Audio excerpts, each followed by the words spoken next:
and welcome to The Independent Pianist, your channel about piano music and piano practice. I'm your host, Cole Anderson, and finally today we are dealing with one of my very long-standing viewer requests, Liszt's Sonata in B minor, a monumental work of art, one of the real high points of 19th century Romanticism and 19th century piano music.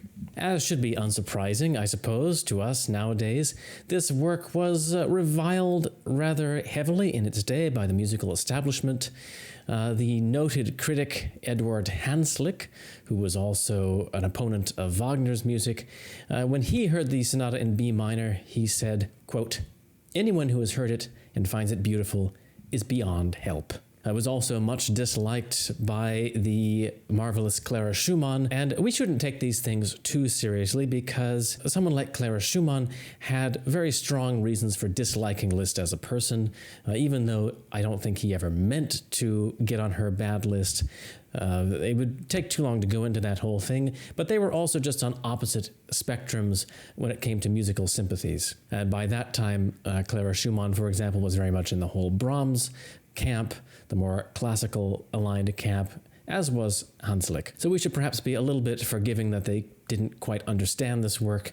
It's very striking, very forward-thinking in many ways. Of course, now it has reached its proper place as well as one of the touchstones of 19th century piano repertoire, one of the great accomplishments in musical structure as well. There's a remarkable synthesis here of impeccable musical logic with a kind of unbridled emotional power. So this sonata was composed in the period between 1849 and 1853. This was the Weimar period when Liszt had retired from being a concert pianist and he was leading the orchestra at the court at Weimar.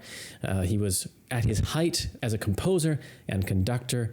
He was doing things like premiering Wagner's operas like Lohengrin and many other works that were new at that time, but he was also composing new works. He was expanding his own range into the realms of the tone poem. He practically invented this form, which was of course later taken up by figures like Richard Strauss. He also brought many of his most ambitious original works to their final forms at this time, so things like the Aîné de Pèlerinage and also the B minor sonata. Now, this is one of the few compositions that Liszt ever wrote which has no extra musical program attached to it. Liszt was really a man of literary loves and literary fascination, and he always loved trying to find a connection between either the world of literature or the world of art or the world of nature with his music. It seems like he felt music connected to everything else in one way or another. But in this work, there's nothing, and maybe that makes sense since there's such a powerful, impeccable logic beneath it and the structure is so carefully put together. It's also possible that he decided to write something which was really a piece of absolute music as kind of a nod towards someone who he was very influenced by at this time, Frédéric Chopin. Chopin had just died in 1849, and as you may have heard elsewhere on this channel, Liszt was writing many works at this time that were styled after Chopin. So things like the Six Consolations, which have more than a passing resemblance to the Chopin Nocturnes. He wrote 2 Polonaises at this time. So also works that don't have any direct programmatic connection. Quite unusual for him. So it's just possible that his choice of the key of B minor for this work might also be a bit of a nod to Chopin's final sonata, which was also in B minor, even though in structural and melodic terms, it's a very different kind of piece. It's perhaps unavoidable that there would have been some stories floating around among Liszt students about possible programmatic connections for this work, though.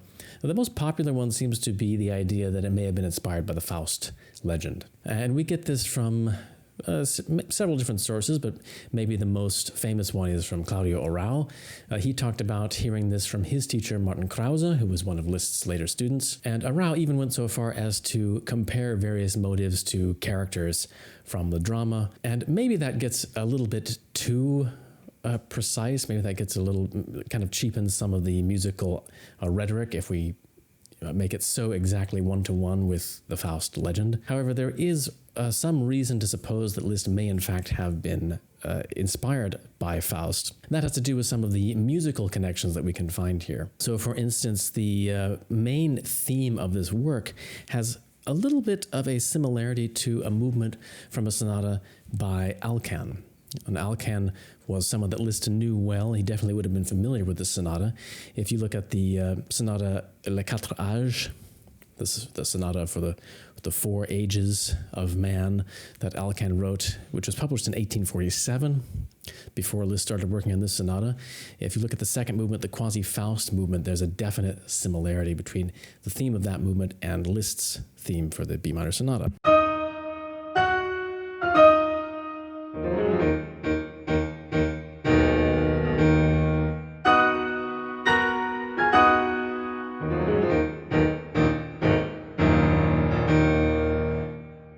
So if we compare that with a theme from the Liszt sonata, what I've marked as motive B in my analysis,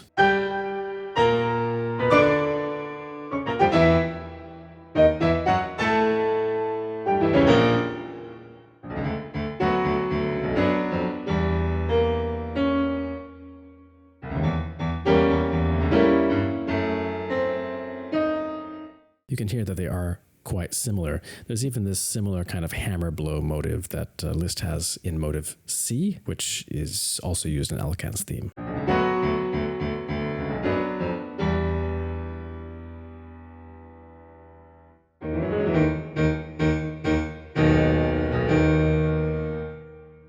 There are places in Alkan's Quasi-Faust where he also marks the score diabolique, sataniquement, and so forth, where he seems to be trying to suggest music to illustrate Mephistopheles. Also, another reason why we might think that this is based on Faust is that there are certain similarities to the Faust Symphony as well. So, for example, the Mephistopheles movement of the Faust Symphony has a fugue with a very disjunct theme with triplets as part of the motive. They're not, by no means are they exactly the same, but you can kind of hear the similarities if you compare the two.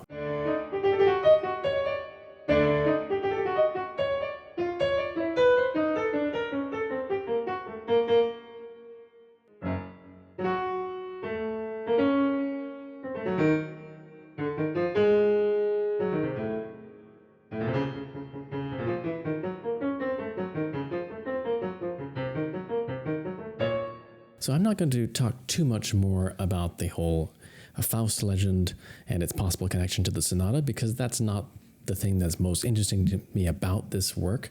But you can definitely look up that interview by Arau.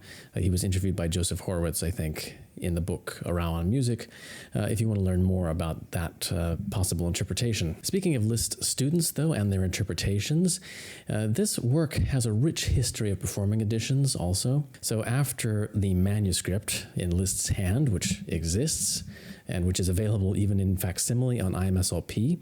There are various other editions by his students. There's the one by Josephi in Schirmer, the Sauer edition for Peters. Frederick Lamond also did what basically amounted to an Urtext edition in the 1920s for Breitkopf and Hertel. And then there were also performing editions by both Eugène Delbert and Moritz Rosenthal, who were also famous later students of Liszt. And all of the editions have many fascinating qualities, lots of fascinating fingerings, tempo indications, some of which are quite striking in the ways that they differ from modern performance practices, things that you'll hear in many performances now, which don't seem to be reflected in those editions. There's another very valuable source as well. There are some notes that were left by one of Liszt's very final students, Arthur Friedheim. He left these notes for an edition that he was preparing of the sonata in a copy of the Josephi edition. And there's some very interesting things there. That's another very important finding. So I'll be referencing all these editions as I go through. So now we should probably give a little bit of a talk about the form of this work in its overall structure, because there's many different contentions about what the form of the sonata actually is.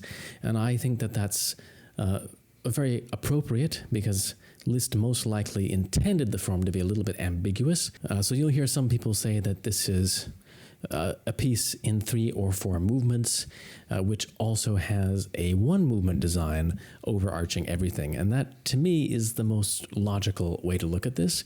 Some people seem to think that you have to choose one or the other. that we can't say it's a single movement sonata if it also has a 3 or 4 movement outline there.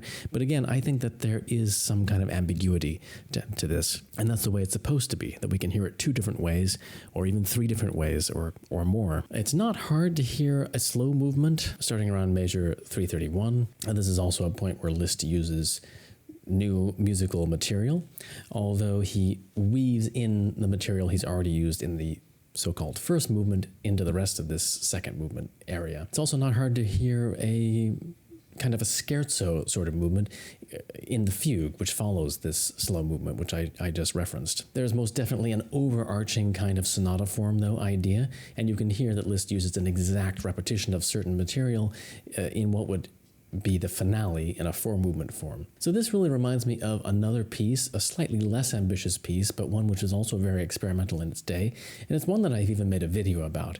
It's Schubert's Wanderfantasy for piano solo. In the case of the Schubert, he also has this kind of situation where there are 4 separate movements, but all the movements make use of the same melodic material in different ways, and the last movement even functions as kind of a recapitulation which was left out of the first movement, which I think is a little bit similar with this sonata as well. So anyway, the ambiguity, I think we should embrace that, and we can find many different answers to how this form actually works, and that's really the genius of the structure, is that all these different interpretations really work at the same time and overlap in very interesting ways. So let's dive in right now with the opening theme, and moving from structural ambiguity, we can also start to talk about tonal ambiguity and rhythmic ambiguity with this first theme. The opening is nothing more than G octaves written on the offbeats.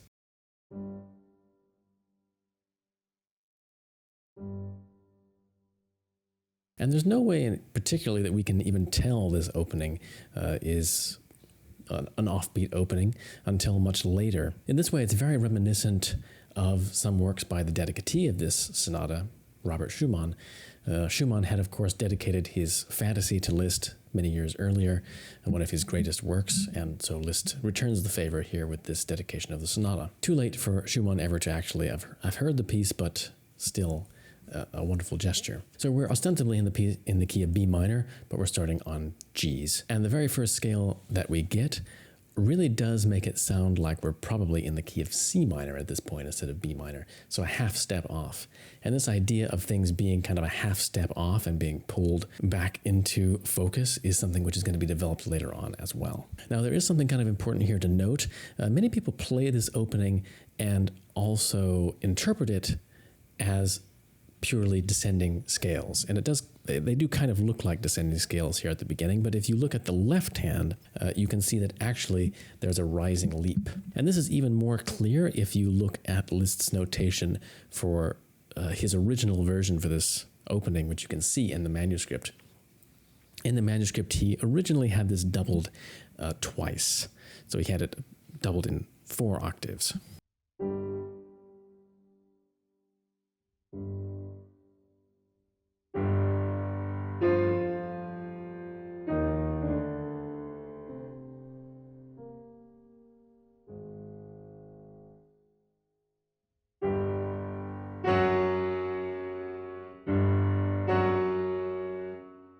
So when you hear it in that version, it's a lot more obvious that these are actually leaps upward of sevenths that we get in the lower voice. At the same time, we have kind of a drone.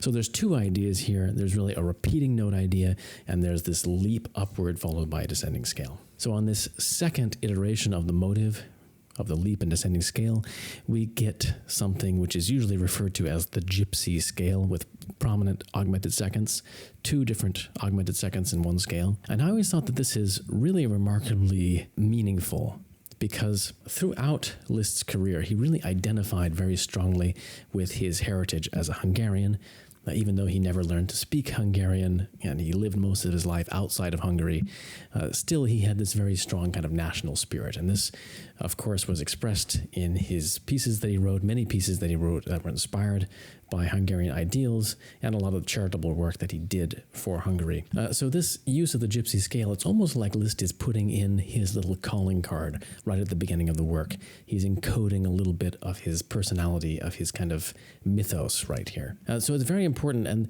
this element, of course, is going to be referenced, musically speaking, in many other places in the piece. It's particularly important because the augmented second, when inverted, becomes a diminished seventh, and a diminished seventh interval is going to be also extremely important as the work develops. Now, there's some other little vagaries in the notation which are missed in the first edition, but which you can see in the manuscript. Just little details, but they're still important. For example, these tied half notes should actually have dots. They should be dotted half notes in the second part of each bar, and you can see that in the manuscript that Liszt has kind of put them in, but he put them in the wrong place the second time, which is probably why they were missed when it was first printed. Also, the positioning of the crescendo diminuendo is a little bit tricky here. It looks a little bit like the midpoint of the crescendo diminuendo is supposed to be on the E flat or even on the downbeat of the second bar with the scale, but I think this is just because of the vagary of the way that Liszt kind of wrote it in the original manuscript.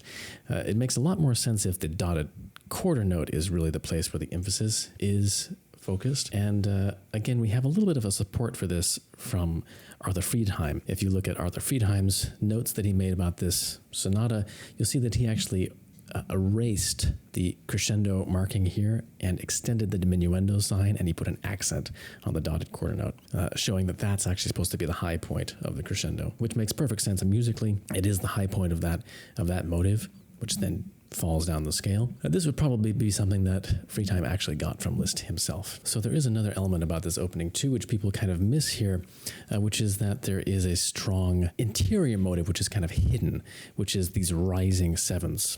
So the G to F natural is the first one, and then the G to F sharp is the second one. And in that sense, this motive is really completed when we get to the Allegro energico and we have the full octave rise.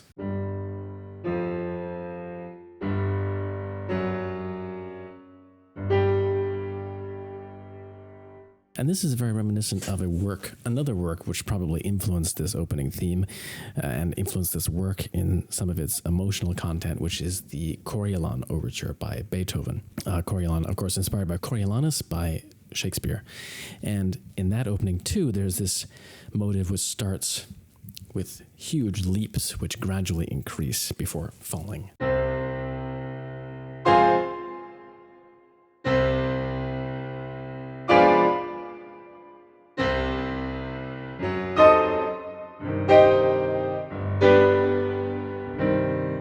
So there's a similar kind of psychological design here in the overall shape of the motive. Next, we get to the Allegro Energico, and here I've marked the next bit of melody as motive B. So I'm marking these things a little bit in keeping with a very traditional way of analyzing the sonata, which is to say that there are three main motives. There's that opening slow motive, this next motive which we're about to get, and then a third motive which Liszt himself apparently called the hammer blow motive. I've already played these two motives for you once before, comparing to the Alkan movement, but I'll play them once again just to kind of give you an idea of what's going on here.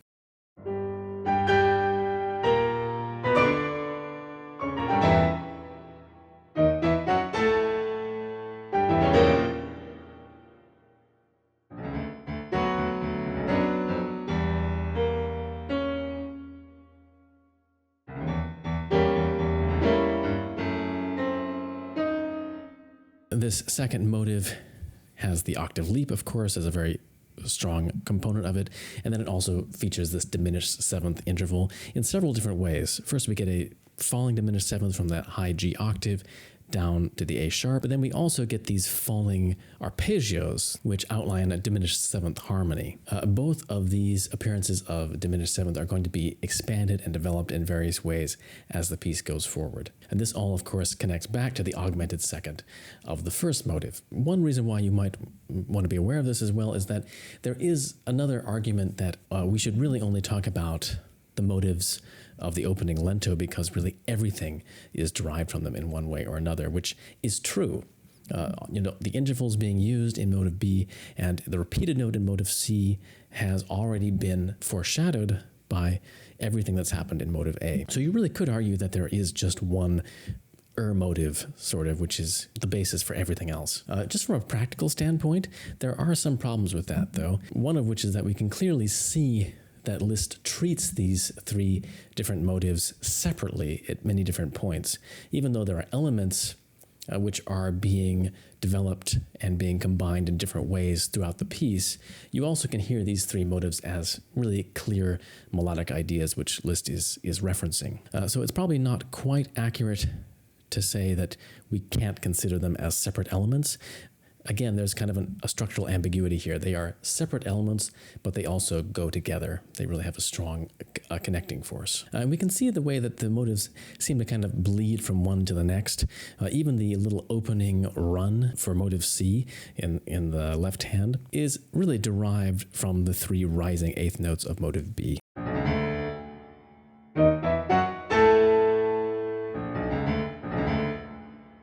So in this way, Liszt is also trying to create these little dovetailings that cause the work to really feel very cohesive and connected as we go forward. One other important little performance note, this is something which I would say most performers miss.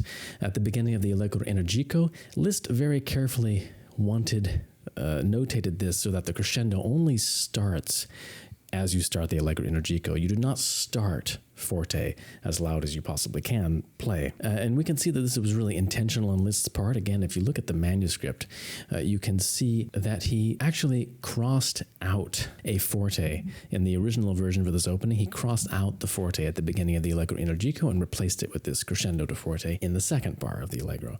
And he kept that when he revised the opening into its present form. Now, moving on to the next section, I still call all this kind of prologue material. I think Liszt is really setting up the true sonata form exposition at this point. So the next material that we get, these kind of falling arpeggios, this is really a development of this whole falling octave idea that was covering diminished sevenths. Here, not all of the arpeggios are diminished sevenths. However, it does have the same kind of idea, this kind of sighing, falling motive. It's very closely related. Everything is syncopated at this point. So again, there's a very strong sense of rhythmic ambiguity. When this passage begins, since it follows a fermata of indefinite length, we have no idea where we are rhythmically. And you could even hear the first note that the pianist plays here as a downbeat. It would be very easy to hear it that way, and probably most people do hear it that way. We're rudely awakened only later on in measure 25 when the music returns to accented downbeats. So again, this idea of rhythmic ambiguity, Liszt is very carefully cultivating it here so that we hear it everywhere.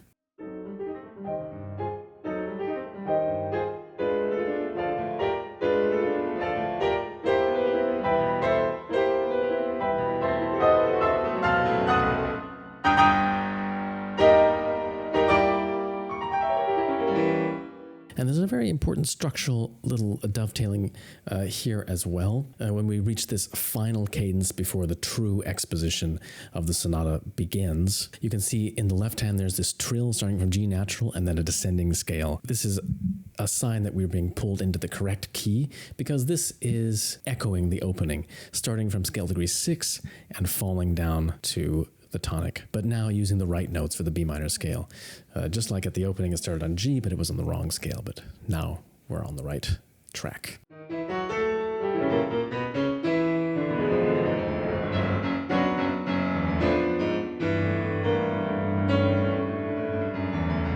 So now we get the true sonata form first theme, and in brilliant fashion, this first theme is an amalgamation of a lot of the ideas we've already seen led up to at this point. So let's hear it just in its final form first.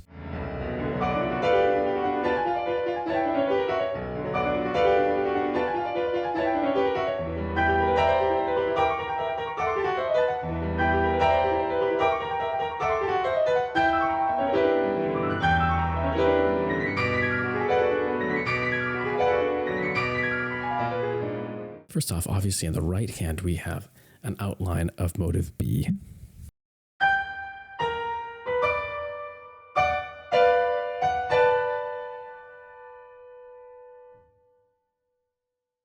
The interesting thing is that the melody here is echoed by the accompaniment in the left hand, so we get this arpeggio.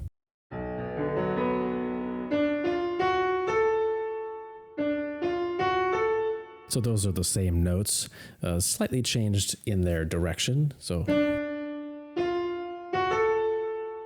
but the same notes kind of foreshadowing, echoing in the left hand accompaniment. And the same thing in the when the right hand takes over the accompaniment part here. This is a continuation of the falling octave idea. So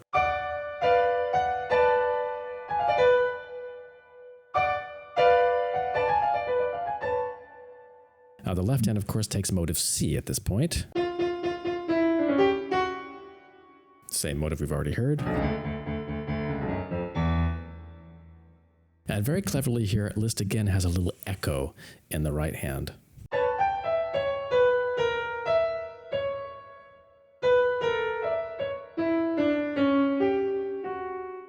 It's only an echo in the shape, but it's striking enough that you can notice it quite clearly.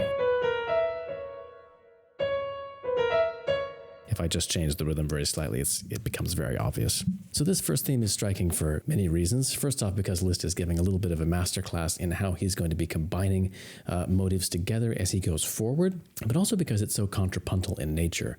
And that's foreshadowing further uses of this kind of combination of different thematic materials at the same time in a very subtle way, which is going to culminate, of course, in the fugue, which in my analysis would be the third movement scherzo. And there's a really striking passage where we get the kind of falling diminished seventh motive traded back and forth between right and left hands. The interesting thing here is that the little prefix, the little rushing upward motive from motive C, is combined in with the falling octave idea.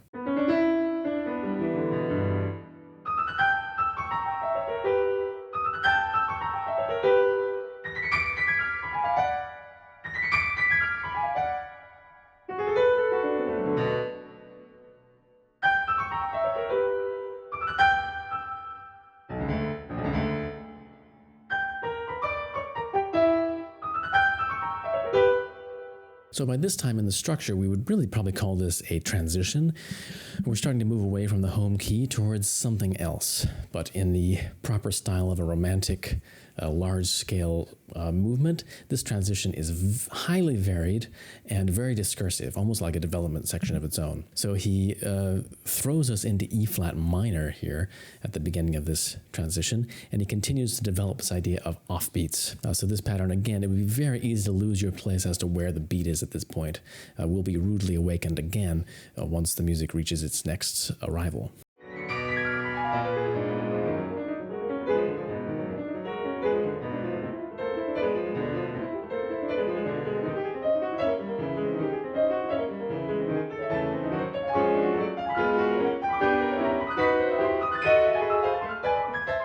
Once again, though, the intervals from motive B are kind of hidden in the accompaniment here. If you slow it down and kind of change the rhythm slightly, you can hear it clearly.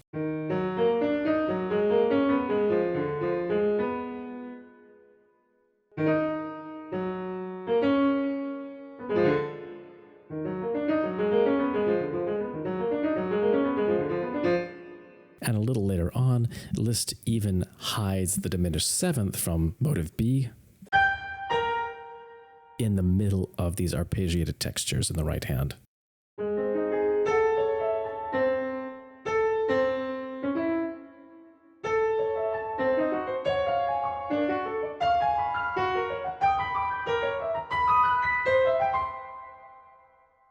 It's anyone's guess how clearly that really comes out in performance, but it is in there as a musical element, depending on how well you can bring it out. I try to bring it out as best I can in my performance. Now we reach another arrival point, and this is one of the first big bravura moments in the piece. It's a transformation of motive B into a major key, and the octaves are extended. The kind of falling octave motive is extended into a kind of a march-like figure, and still this kind of quasi-contrapuntal idea continues to go on with the right and left hand kind of answering each other.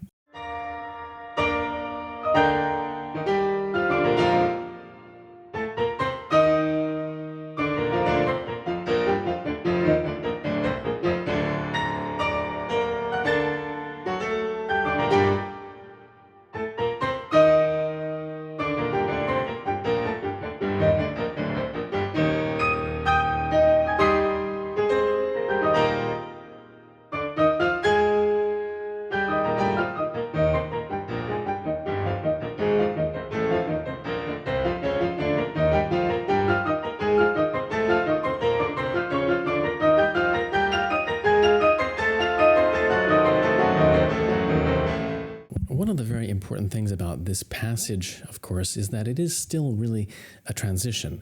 Liszt is aiming us towards our next huge arrival point. He's going to introduce a new theme, which is still related to our opening three motives, but it's going to be a new theme, basically a second theme area for the sonata form. So all this is really preparation for that. He's building up intensity, he's building up sound and power, but none of this is supposed to be an arrival in and of itself. And I oftentimes find that in performances of this piece, the structure ends up getting a little bit distorted because people go so incredibly insane at this point.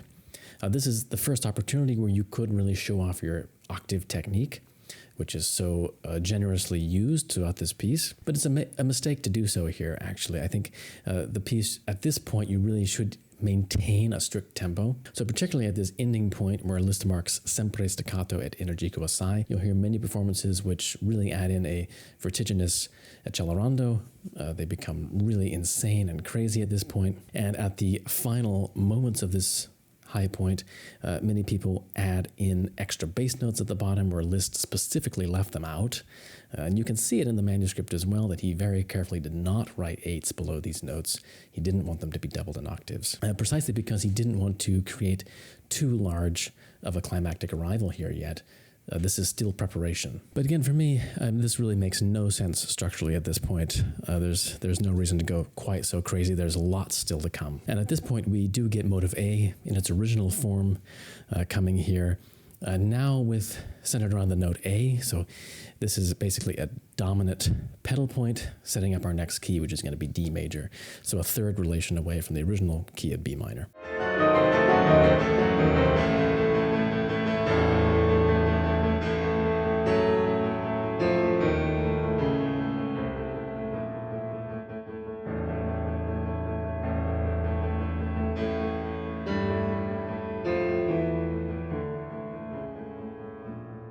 And here it is really much more clear, the way it's written, that there is, in fact, this rising interval at the start of the motive. It becomes even more clear on the next page at measure 93, where you can see he actually increases the leap by more than one octave.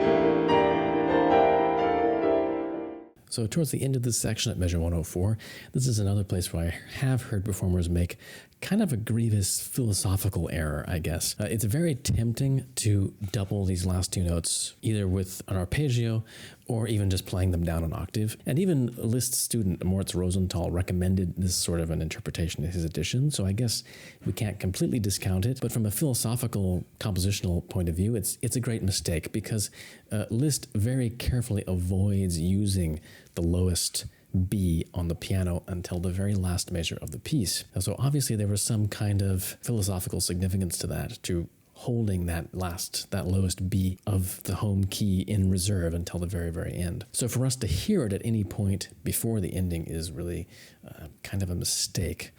And again, this is really a preparation, so I don't think that necessarily the upbeat should be given so much presence.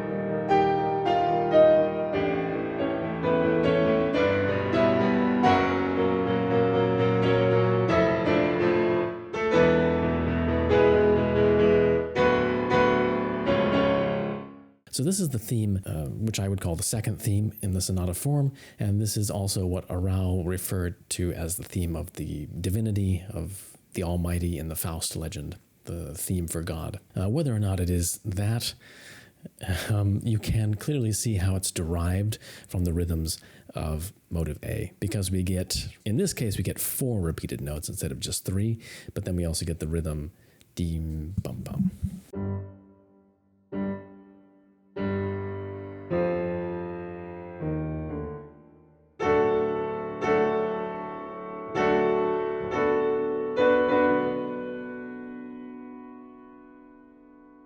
But in contradistinction to the first motive, this new motive is always rising upward and upward.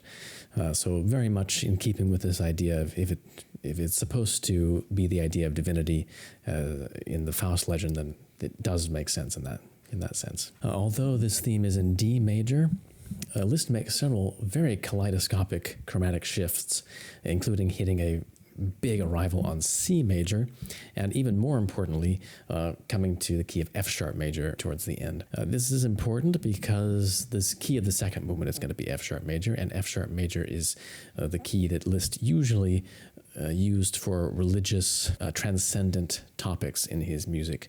It's the theme which is used for the segment, the kind of Paradiso segment in the Dante Sonata as well. And the ending of this theme uses typically ambiguous harmonic movements. So we end on the dominant of F sharp major. Liszt uses the enharmonic equivalent D flat to shift towards A flat, creating a wonderful ambiguity of tonal center at this point. So we are really left kind of holding our breath at the end when he ends on the diminished seventh chord.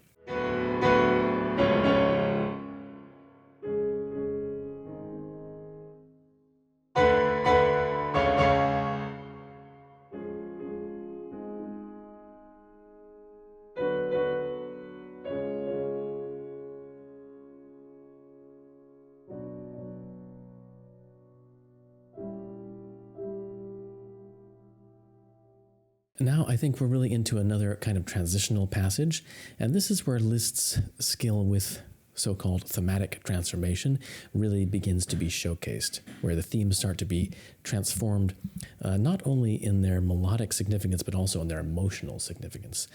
Everything about them starts to become transformed. So first we get a restatement of motive B. Now it's piano and kind of almost in the background. And then immediately after that, we get a thematic transformation of this exact same motive.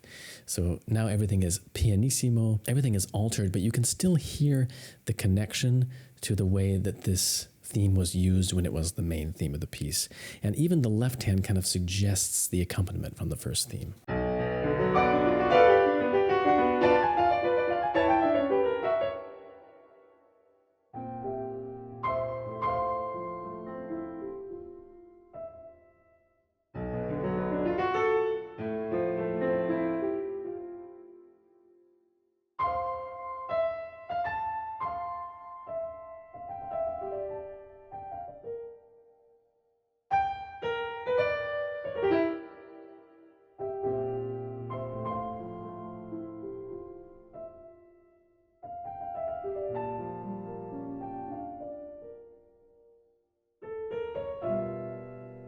So the character of this motive is completely transformed. I believe that, I haven't actually checked this before the video, but I believe Arau even connected this with Gretchen from the Faust legend.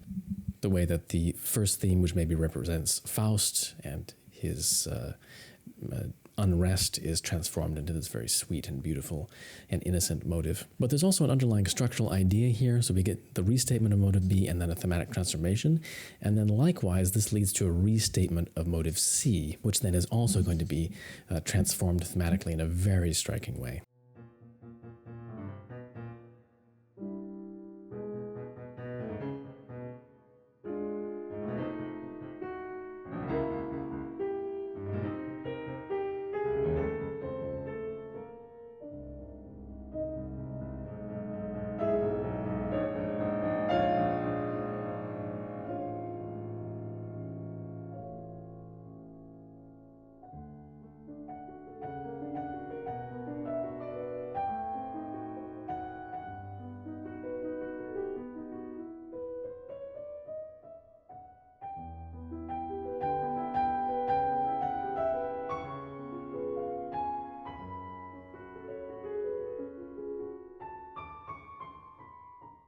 Right, so there it is. I mean, it's pretty clear if you're looking at the score really carefully, like we are, but I mean, most people who hear the piece probably are not aware that this is actually the same motive. But it has the same repeated note motive, the same shape to it. It's just completely changed in mood, in character, in color, everything about it.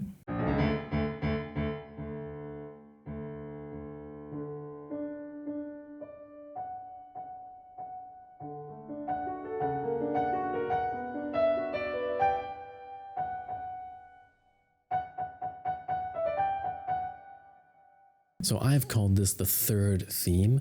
It's really kind of a counterpart for the second theme, though, really. They kind of go together.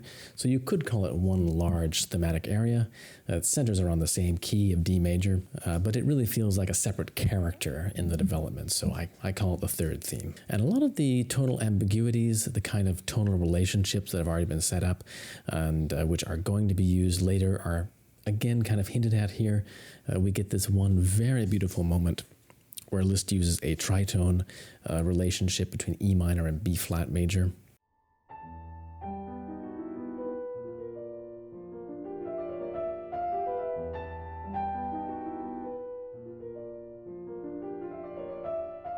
So again, I think kind of hinting at the harmonic instability and ambiguity in the whole piece by using this kind of very strikingly unstable harmonic relationship in the middle of this theme. And again, the whole idea of offbeats continues to be developed when he repeats this theme.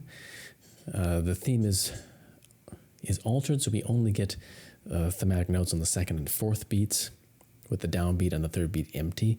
And this is really important as well. I think a lot of times people incorrectly play this with 3 melody notes in bar 171. I know I did that before. So it would kind of sound like this.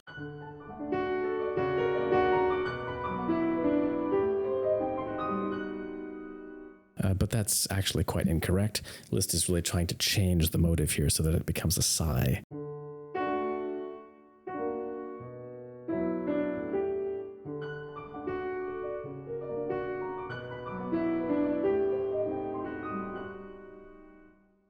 And it is really supremely expressive the way that he does that.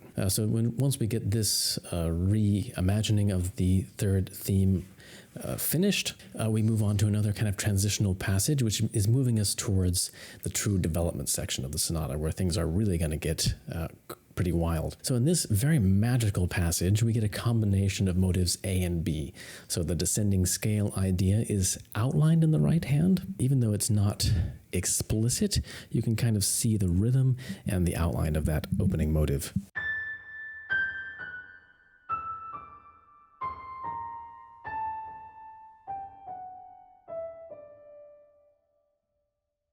So it's specifically the start of the descending scale where you have the dotted rhythm.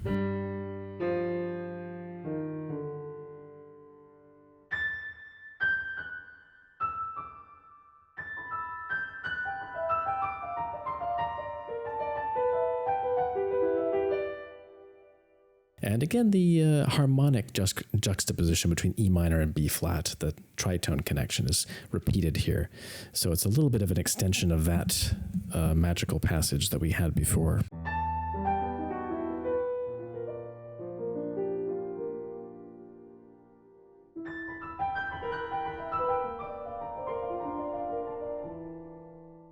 So this continues on and moves us along harmonically until we come to a very clear restatement of motive C, but this time with descending scales harmonizing it in the left hand. So again, the descending scales of motive A are kind of suggested here.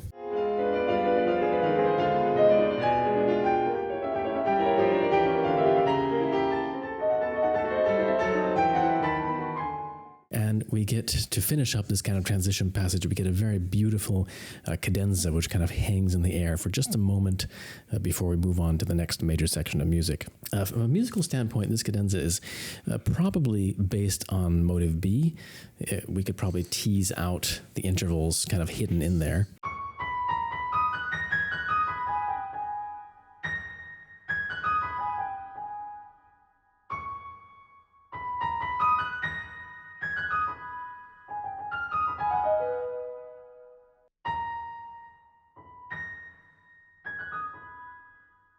It's maybe a little bit more tenuous, but I think it probably is connected to motive B in some way. Something very important about this is Liszt's fingering.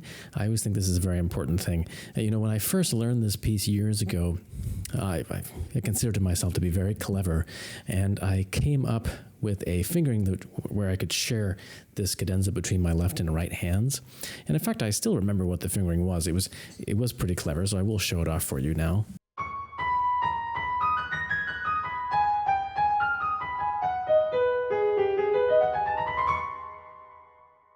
So you see, sharing between the hands in that way, you completely remove any kind of danger of missing anything.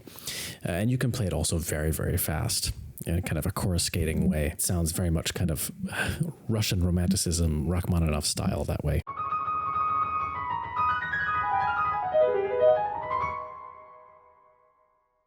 This last time, though, that I was working on the piece, I was astounded to really think about the fact that Liszt put a fingering into the manuscript here, a very specific fingering. You know, Liszt, who was so famous for using this exact technique of dividing passage work between left and right hands, he very specifically calls for just the right hand alone with his fingering.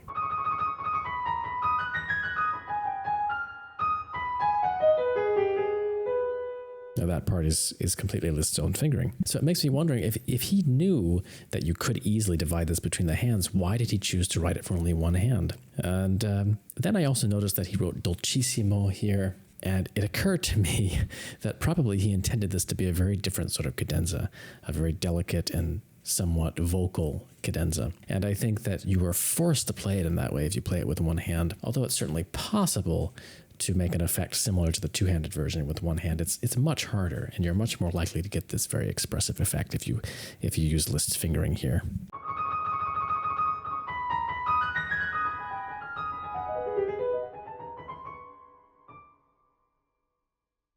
So I ended up preferring Liszt's fingering after all, even though it's a little bit more risky.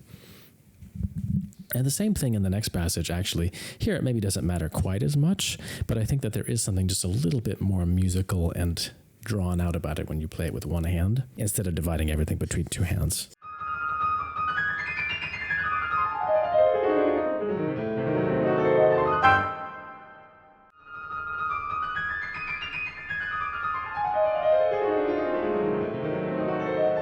So just throwing that out there, of course you can divide it between two hands if you want to. I think the musical effect maybe works a little bit better without doing that. So now we get a development section which begins in C major with a repetition of kind of our main theme, motive B, and beginning also in C major, which has been already foreshadowed several times, including in the second theme. The second theme had a big climax on C major, which this is a little bit reminiscent of. Even though it's not the same theme, it still has a little bit of that same feeling, kind of a triumphant feeling of positivity. And you'll notice here that the ideas again are flipped around. There's more of this idea of rising, of something rising and something very positive. So we have rising scales in the left hand and octaves as the opposite to the opening descending scales. You know, sometimes I almost feel like this piece is almost supposed to be a materialization of the dichotomy between universal entropy, everything decaying and going towards greater chaos, and creativity, which is kind of an opposing force to that. Oftentimes it feels like that's at play in this piece, in passages like this too.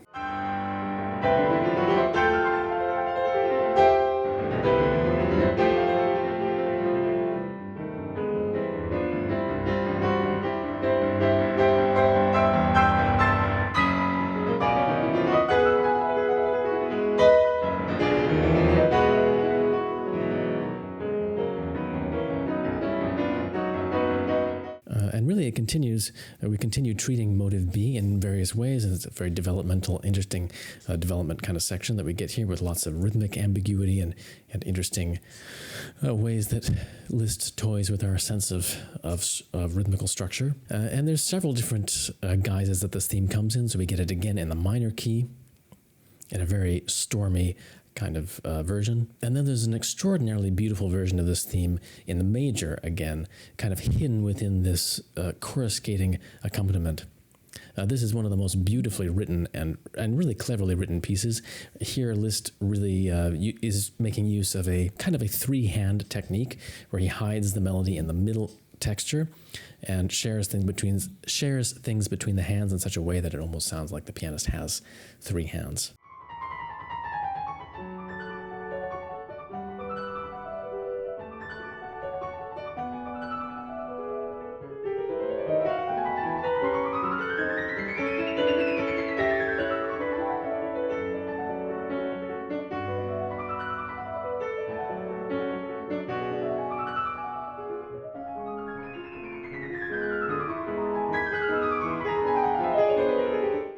So just an astounding a bit of pianistic magic as well as musical magic. So next we get a continued development of motive C in the right hand and motive B in the left hand. And really the whole idea of the falling scale, the falling arpeggio, is being reduced to its simplest possible form in the left-hand figuration.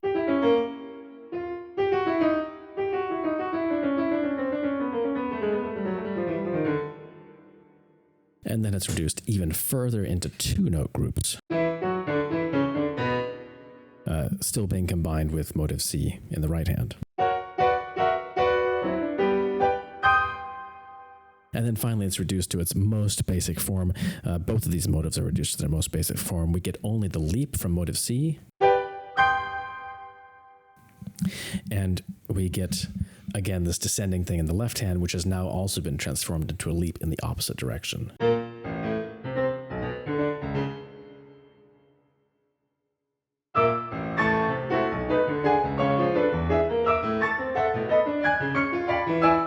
So the rhetoric of this sonata is not only about development, also sometimes it's about reductionism, about stripping things down to their simplest possible form. Now at this point, after this whole kind of developmental section, we get something which sounds a lot like a recapitulation.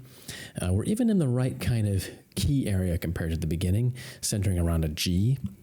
So we get actually a G minor chord at this point as kind of an arrival. And you can hear this is a lot like the opening lento, only it's very, very loud and big, but we get the same motive, motive A, this time stated with descending scales without the leap.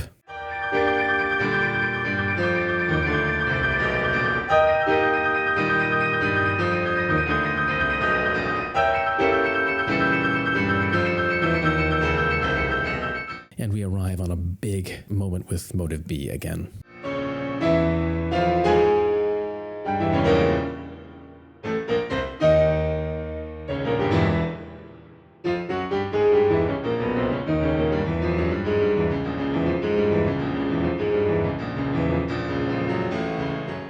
So the way everything kind of thins out and the texture opens up at this point, it really does sound almost like a recapitulation of the opening. The only problem, of course, is that we're really not in the right key for a true recapitulation, partly because the sonata opened in such an ambiguous way, but we're not really anywhere close to B minor at this point. Instead, we're kind of a half step off. It almost seems like we're in B flat minor, maybe, temporarily, although that doesn't even last long. So all this I would still call kind of developmental material. We get a restatement of the second theme, the theme before that was supposed to be maybe the theme of divinity or something like that. But this time it's restated in a very sarcastic, harsh way with a lot of staccatissimo wedges placed on the notes. Now, this is something that Claudio Arrau pointed out in his interview about this piece. It's very, very important. The character is totally different here. It's not supposed to be grand and warm. It's supposed to be harsh. This is really the music for Mephistopheles, for the devil, not the music. It's being the music of the Almighty is being distorted at this point. And that's one of the most important, I think, psychological things you can draw from his comparison of this to the Faust legend.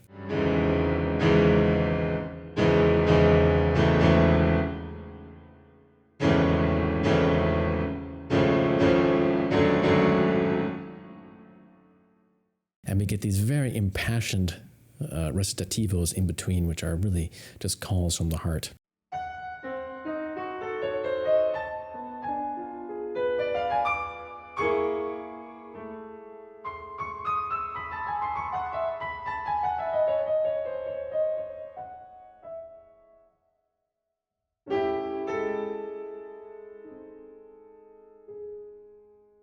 And there's something very important here about the notation too, because almost every edition you'll see before more recent urtext editions, these recitativos are printed in small notes like cadenzas. But Liszt, as you can see in his manuscript, he specifically asks for this to be in große Nota, or in large notes. So he really wanted it to be printed in large notes. And this is something which was not followed in the first edition. So whoever typed at the first edition evidently didn't notice that or didn't take it seriously. And even many of Liszt's students' editions, like the wonderful edition by Lamont from the teens or the 20s, I can't remember now exactly when it was published, that kind of urtext-like edition, he also printed in small notes. But there's something very psychologically important about it being in large notes, that it's really much more impassioned, much more powerful, much more serious than just some kind of flighty cadenza. This is really a moment of supreme rhetorical power. It needs to be played that way. Liszt also very clearly marks it forte. You'll oftentimes hear it played more in a piano way, but it needs to be played very full-voiced and powerfully. So these ideas continue to be developed, and Liszt even develops the idea of kind of the falling leap from motive B, the diminished seventh leap. He develops it across voices even, so you'll hear at this final passage that the chords leap down to the bass almost in the same way as that motive.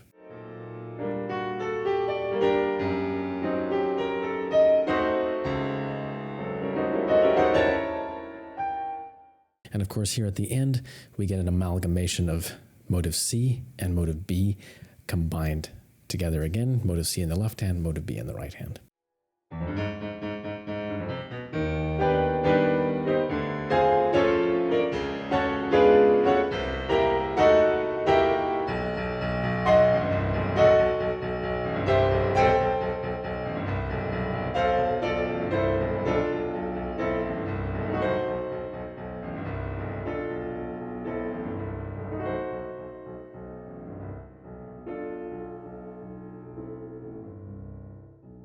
And this all dies away to three last chords. So again, kind of echoing the three bare octaves of the opening motive A. Here, these chords are just fading away. They're diminished seventh chords, which are themselves dissonant to the bass as well, the B in the bass.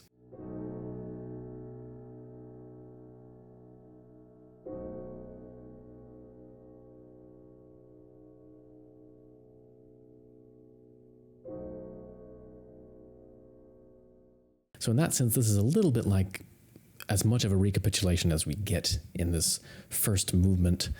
We do get the left hand centering around B at this point, although there's no conclusive cadence in B minor. Now we move on to what I call the second movement. There's no clear gap here. Liszt marks the music to be seamlessly connected from this intense diminished seventh chord into this devoutly religious music of the second movement. And I think that there's an unmistakable sound of the organ here, the church organ. You can hear, I think, very clearly the kind of textures and sonorities of that kind of music.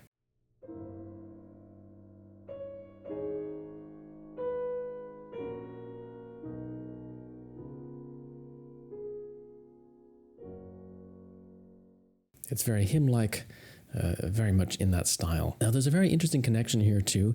There's a connection to one of Liszt's works, another work from this period that I mentioned in regards to his homages to Chopin, which is the Constellation number 4. This also connects, by the way, to one of his patronesses, Maria Pavlovna, who was the Grand Duchess of Weimar. She engaged him to be the Kapellmeister at Weimar at this time. She was one of the people, along with her husband, who engaged Liszt to be there. She was a great musician in her own right, a philanthropist, but apparently an amazing pianist and composer herself. She had studied with Hummel before, as well as Liszt, of course, in the 1840s. And here, Liszt actually is quoting, apparently, a melody by Maria Pavlovna, which he also quotes in Constellation number 4. And there's a whole backstory to how we know that, which I won't go into here, but it's this melody where it's marked a dolce.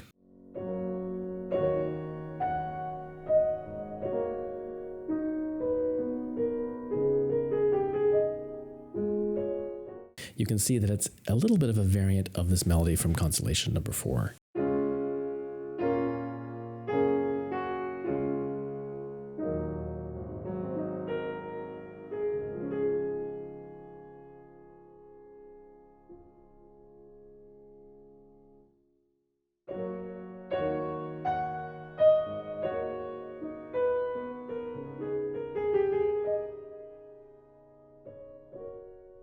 So perhaps this is just a sign of Liszt's indebtedness to Maria Pavlovna or his respect for her. We don't know for certain, but it seems like this melody, which he borrowed from her, was very meaningful to him. He used it in two pieces that both of which have a very devout and powerfully mystical feel to them. We reach this very interesting marking now, where Liszt marks quasi adagio. It's something that always confused me a little bit, so I did want to say a few words about that for anyone who might be trying to learn the piece. I think what Liszt, why he marks that is because he's about to use material which he already gave us before. So he's about to reuse the transformed version of motive C, which we had as our third theme in the exposition. And now it's going to be in the key of A major, so again a third relationship to the key of F sharp major, which is the key of the second movement. He's about to reuse that theme, and I think he doesn't want us to play it in the same way, though. He doesn't want us to play it at the same tempo. If we see the third theme as being in kind of a flowing andante tempo, he wants this to be almost adagio, almost quite slow. Now, maybe not quite an adagio, that's why he says quasi adagio. But it should have a kind of seriousness to it, in keeping with this kind of almost church-like character, this whole second movement. It shouldn't be too rapid, it shouldn't be too flowing. So it's something which I consider to be a bit of a mistake, which you hear in many performances. People play this theme here exactly the same way they played it earlier, but it really shouldn't be the same. And you can also see that through Liszt's marking, dolcissimo con intimo sentimento. So very, very sweet and with an intimate sentiment. And again, he also marks sempre una corda, so it really has just an otherworldly quality if you do this right.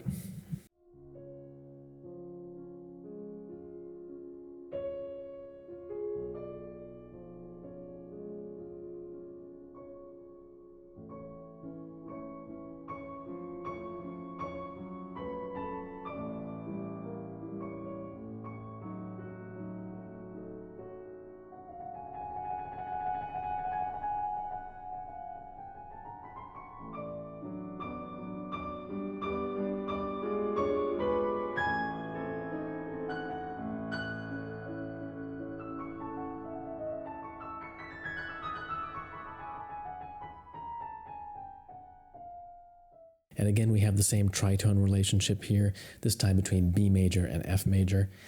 And again, this passage shouldn't be played in exactly the same way. It should be a little bit more solemn, a little bit slower than it was the first time we heard it.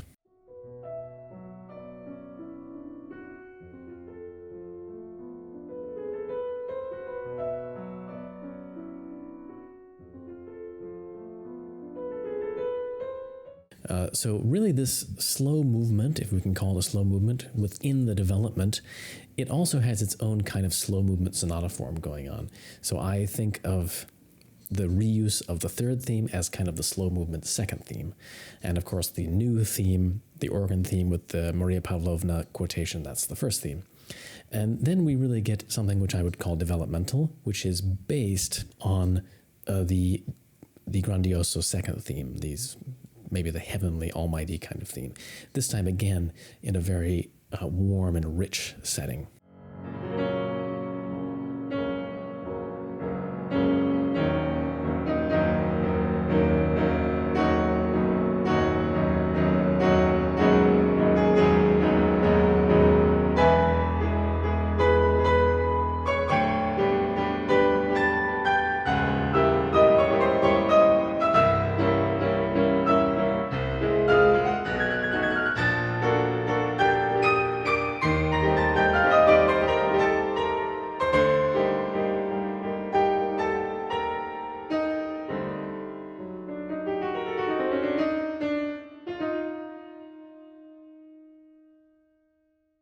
And Liszt develops this theme at great length. So this is really where he develops this theme within his overarching development structure for this sonata form movement as a one movement structure. Within the context of the second movement, it's also kind of acting as a development with a new theme introduced. At the climax of this theme's development, we get it combined again with motive B, this time falling down into the bass. It's very, very striking.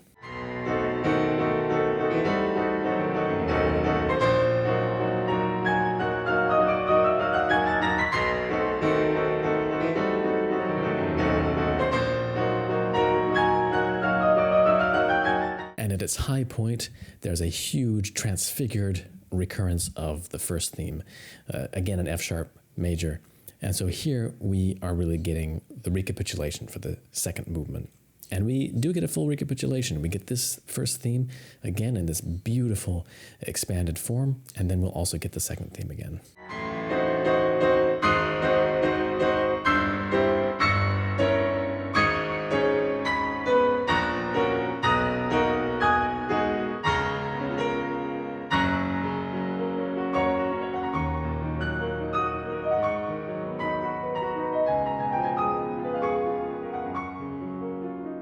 There's an important alteration here, though. In between those two themes, Liszt inserts a connecting passage of incredible beauty, which to a certain degree is tying back to the idea of descending scales, which started the whole piece. But they're descending scales completely transformed now. They're completely rarefied and taken into a celestial realm. Now, at the same time, there is still some of the same harmonic ambiguity going on beneath these scales, the way that we kind of slide from distantly related keys. So starting out in C major and then kind of going to B flat and A flat and G sharp minor, and then being brought back around to F sharp major.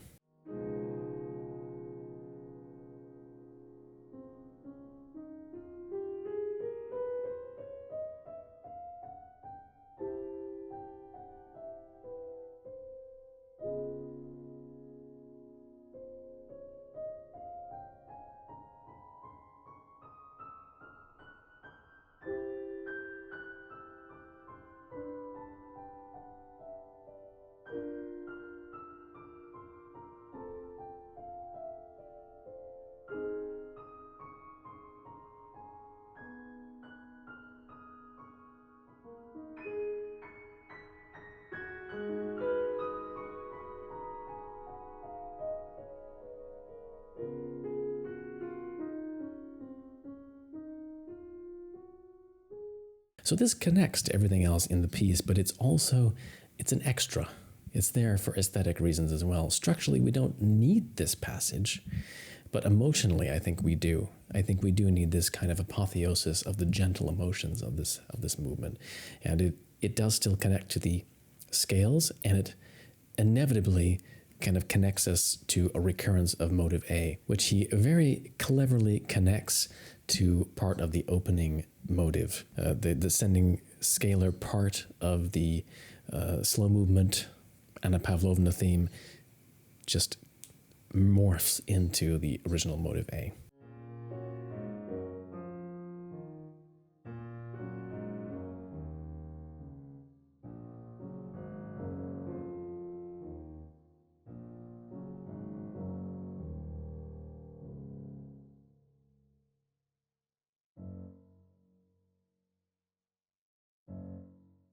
So at this point, structurally, we could almost imagine that we are now going to finally get a true recapitulation, because we're kind of in the right place.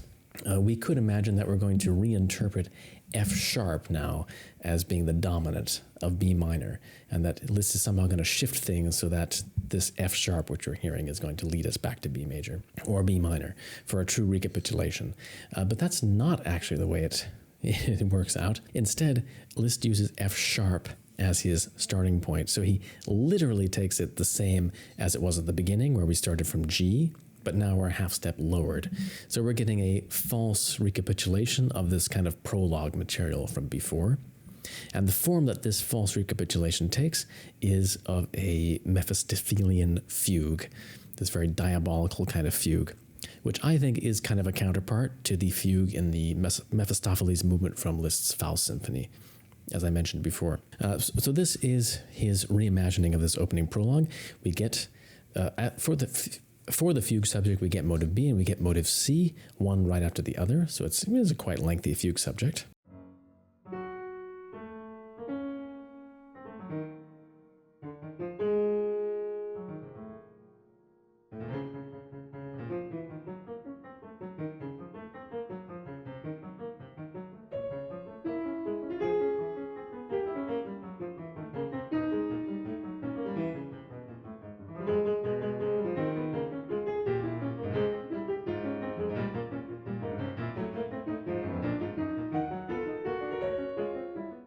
he really works out a perfect three-voice fugue at this point.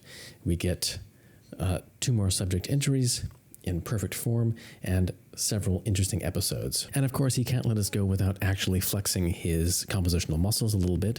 So we do get the subject inverted later on in the left hand against a variant of the subject not inverted in the right hand. It's a really wonderfully humorous passage. This wonderful kind of sarcastic, diabolical kind of humor.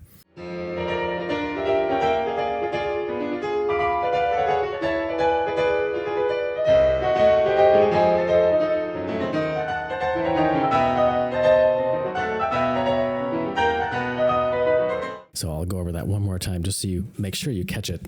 So the correct version of the theme is outlined in the right hand.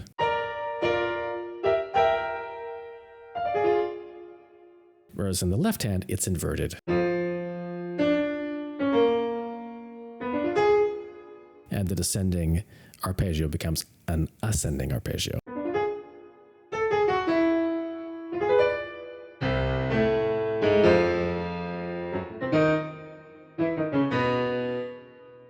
And so forth and so on. Liszt doesn't actually complete his fugue. This is the point where the fugue breaks down and transforms into something a little bit different. And you can definitely hear the echo of the ending of the prologue as we heard it originally. If we compare these two passages, let's hear them side by side.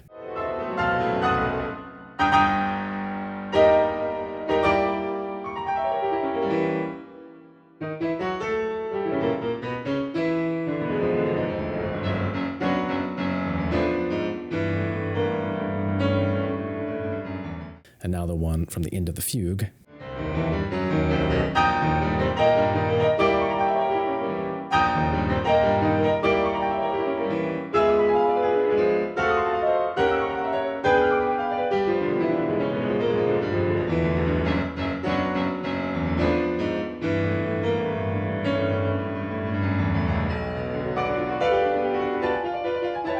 So you can clearly hear they're analogous, and they end at the same point, where there was that little connecting passage with the G natural falling down the B minor scale. So we get that again. And at this point, Liszt does something kind of remarkable, something that was very rare for him. In general, Liszt tended to eschew old classical forms where you had precise repetitions. You know, there was a lot of very precise repetition in classical forms. They were based on the idea of repetition in order to make things clear to the listener. And at this point, in kind of his way of paying homage to that tradition, he writes with an exact repetition again of what we heard in the exposition way back in the first movement of this multi-movement sonata / one-movement sonata form. So this entire section repeats exactly up until the point where we had the octaves originally. We had that wild octave passage which a lot of people speed up and kind of mess up, in my opinion. Here is where Liszt changes things and rewrites it just a little bit in order to make our trajectory lead us toward B minor major instead of towards D major. But we can still hear that this is a reimagining of material that we had before. So this passage in the exposition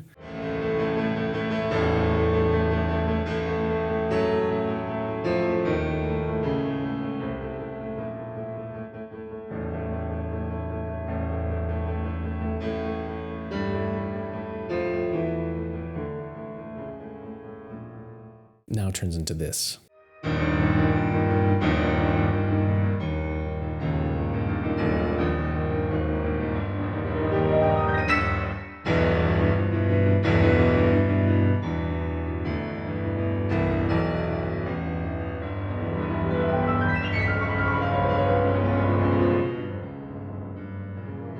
And this all builds up to a big climax on motive B in precipitato octaves.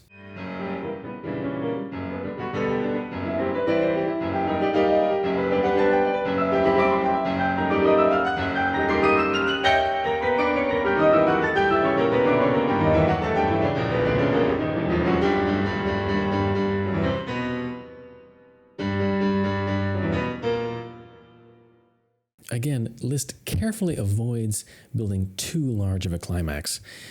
He has everything kind of stripped away suddenly, and we get just motive C bare by itself. So again, it would be a very great mistake at this point to indulge in octave doublings and things like that, because this is not really the main the main climax of the piece. That's still to come.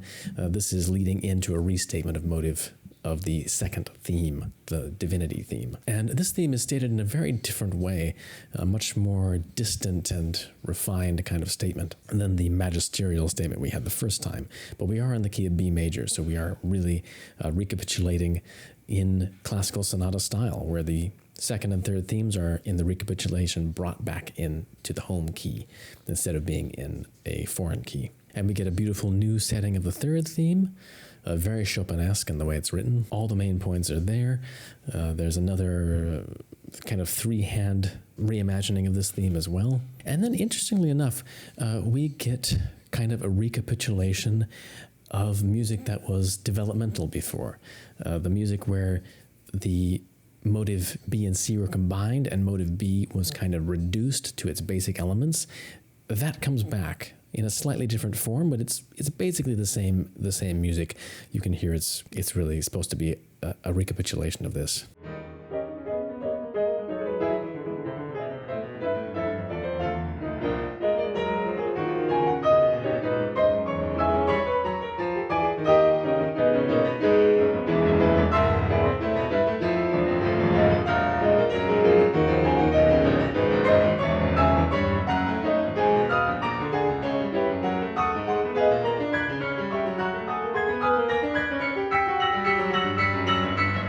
This time, though, we lead up to a true apotheosis.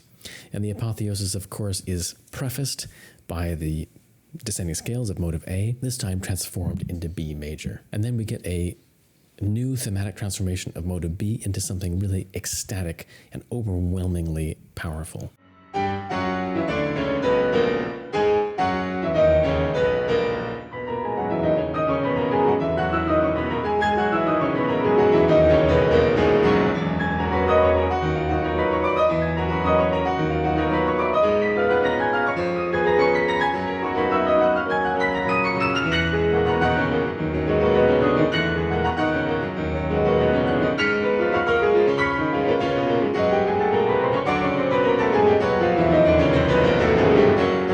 This is another passage which is much sinned against in performances. If you go back and if you look at the notes for Arthur Friedheim's edition, which was of course never completed, if you also look at Eugene Delbert's edition, which has metronome markings as well, you'll see that they give this passage a tempo marking of 108 for a half note, which is quite rapid. No denying it is very fast, but it's nowhere near as fast as what some people tried to do in this passage. If you play this passage too fast, it can take on a kind of caricatured, almost comic quality. It can kind of rattle a bit, particularly if you play it with very little pedal, if you play it very staccato and kind of sharp sounding.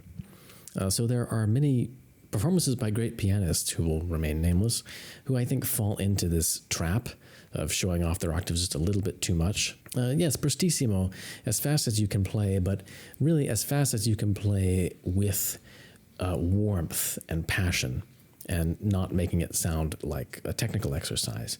So that's a very important distinction. I'm sure it's possible to play it quite rapidly and still make it sound beautiful.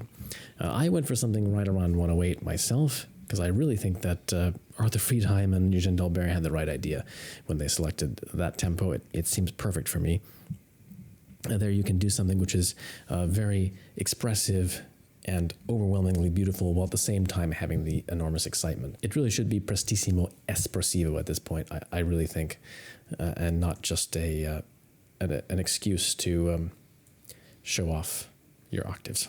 And this all culminates in another restatement of the second theme, the divinity theme in B major, but this time in a huge apotheosis with pulsating triplet chords accompanying it.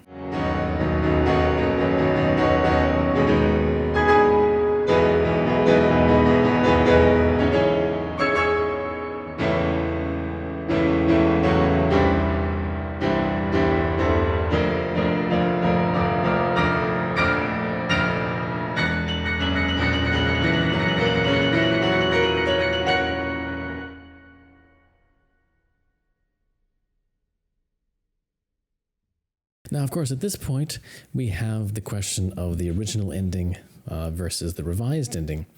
And so if you look at Liszt's manuscript, you'll see that he actually wrote a fully fledged ending for the piece, which was quite big, quite loud. No, it's a perfectly good ending. I mean, it's a solid ending. Like many of the endings for other of Liszt's showpieces, like the Hungarian Rhapsodies, it doesn't necessarily have the greatest sense of fully worked out completeness. In some regards, it almost feels like something that could be improvised in several different ways. It could be expanded in several different ways. But the main point of only bringing in the lowest B on the piano at this point and of bringing back the descending scales, I mean, all that is there.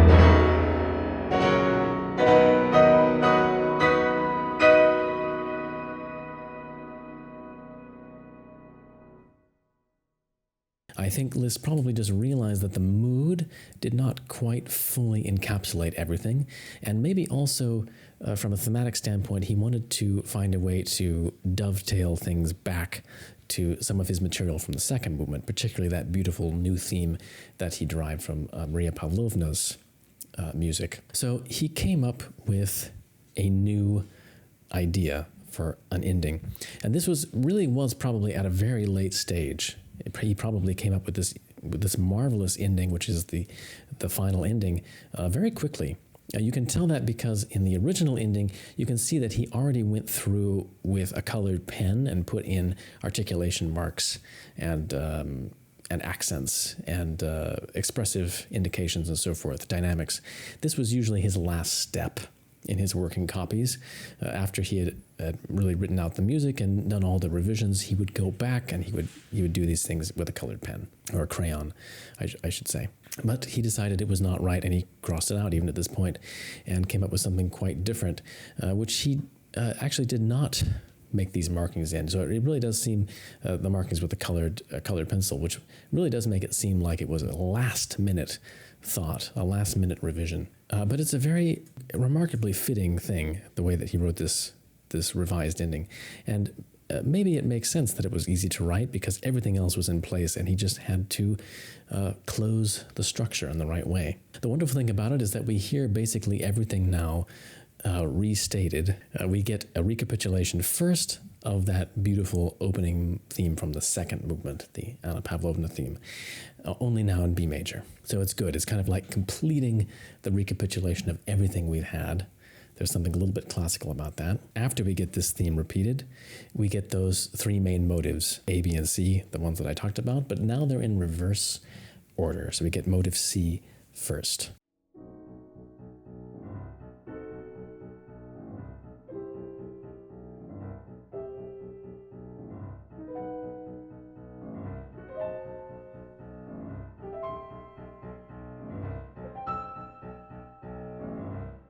Now we get a restatement of motive B, totally transformed again in a new version. And quite striking here because it uses a D sharp. So it is the major key kind of version of this theme, which we heard, of course, with the big octave section. However, it uses D sharp within the context of B minor. So you might actually imagine, right? But here we get...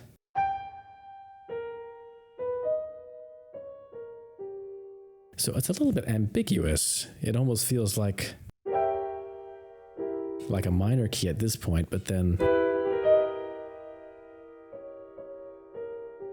the D sharp kind of fights against the minor key interpretation. And this is one of the great mysteries of this piece, because it would seem that Liszt had some ideas about this passage that post-date publication of the sonata and his work on the manuscript. Apparently, Karl Klindworth, who was another one of Liszt's students and who played this sonata in the early days of its existence, he played it for Wagner, for example. He gave the first performance for Richard Wagner, who loved the work, of course. Klindworth insisted that he played D natural here at Liszt's direction. So he played, instead of the D sharp version, which we all know from every single recording that exists of this piece,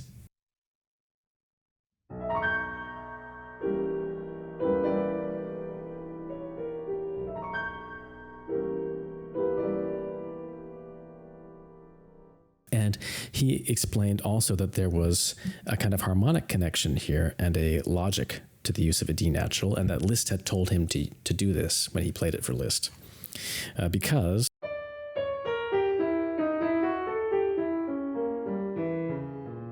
it connects to the C double sharp coming up right here.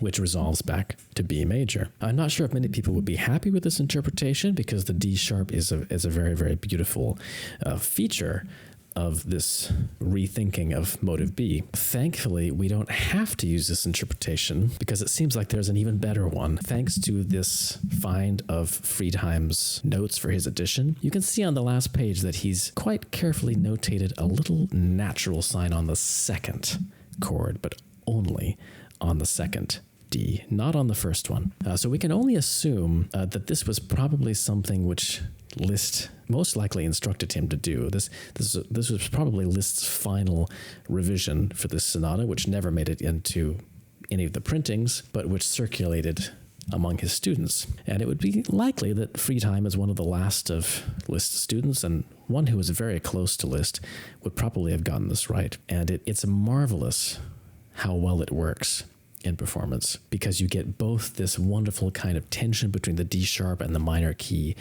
background with the diminished seventh chord. And then the second time you get this fall back down. It makes perfect sense that it would have the D natural that time.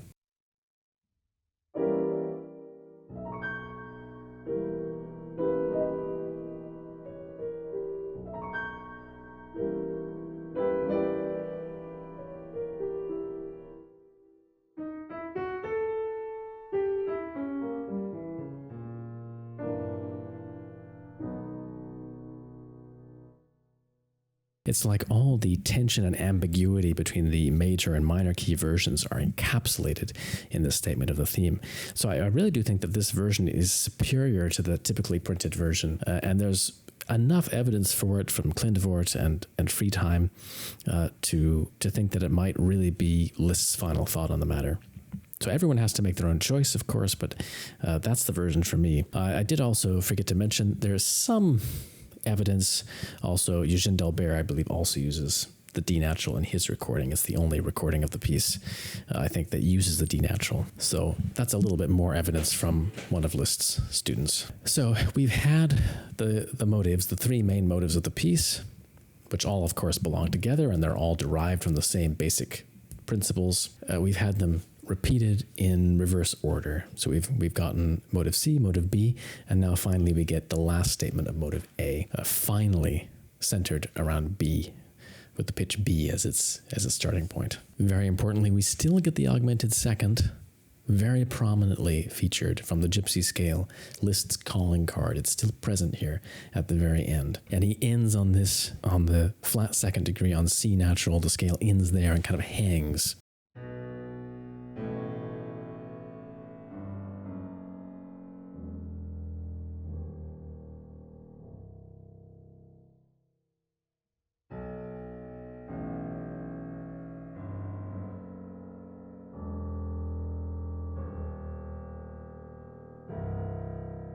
And then we get these disconnected chords in the highest register of the piano, almost like some kind of angelic chorus moving upwards by half step.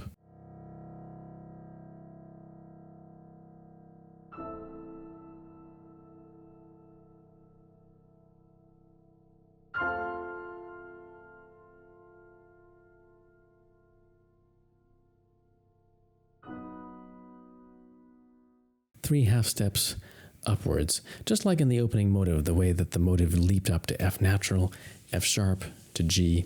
We get something a little bit similar here. E, F natural, F sharp. And at this final moment, we still have this rhythmic ambiguity that all the chords are coming off of the beat, but we can't necessarily even tell where the beat is at this point, so there's a maximum kind of floating ambiguity. And then our final arrival on these high 6/4 chords. So 6/4 chords, it refers to the inversion of the chord, that we don't have the B of a B major chord in the bottom. Instead, we have an F sharp, the 5th of the chord, which gives the music this kind of floating quality to the harmony, because it's not really final. It's not really the cadence. So we get 3 of these chords stated one after the other, just like at the opening where we had the 3 octaves repeated one after another. Everything has come full circle. It's kind of the arch shape of the structure is just perfectly completed at this point. So we hear these 3 chords, and then finally the lowest note on the piano, the lowest B, which Liszt has carefully saved for this moment.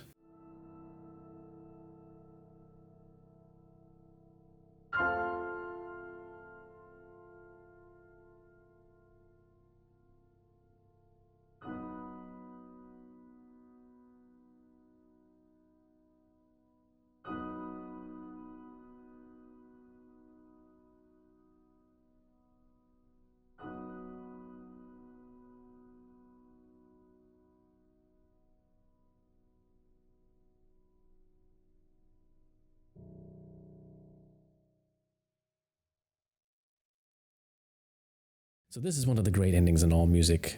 It's impossible to play anything else after this. You know, when you play this piece on a program, it must be the final thing, because it's just like eternity, completely in musical form. And there's really no way to top it or to go on from it. There is a little bit of a textual problem here, though. In recent Urtext editions, you'll probably see that many editors have printed the last note as an octave.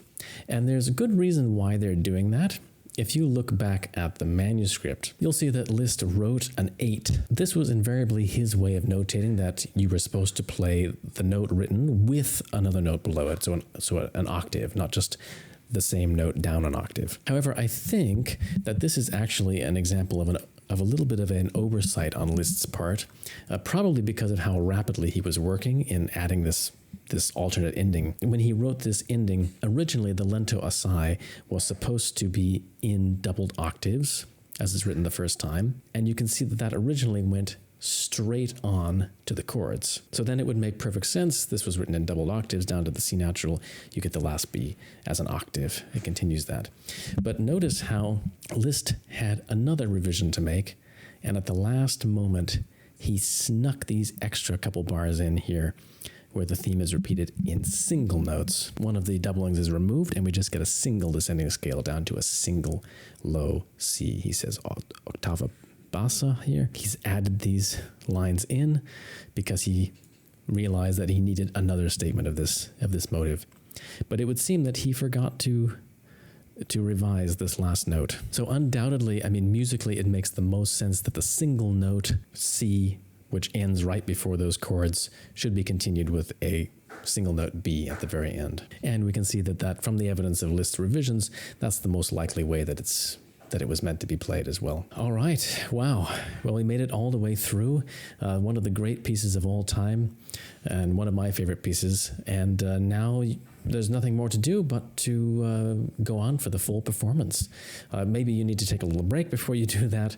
It took me about 2 hours to record this video, but I think I got pretty much everything. So thanks everyone for staying with me for this long journey. It was quite a process for me to record the whole piece and to research it and find many things out about this piece that I didn't know before, but it really repays all that effort. I highly recommend, if you feel like you have the chops to handle this, you should definitely try to play this piece, because it's one of the most overwhelmingly beautiful experiences to actually play it. So I guess that's where I will wrap it up. So here we go for the complete performance of Liszt's Sonata in B minor by yours truly. Please enjoy, and thank you for watching.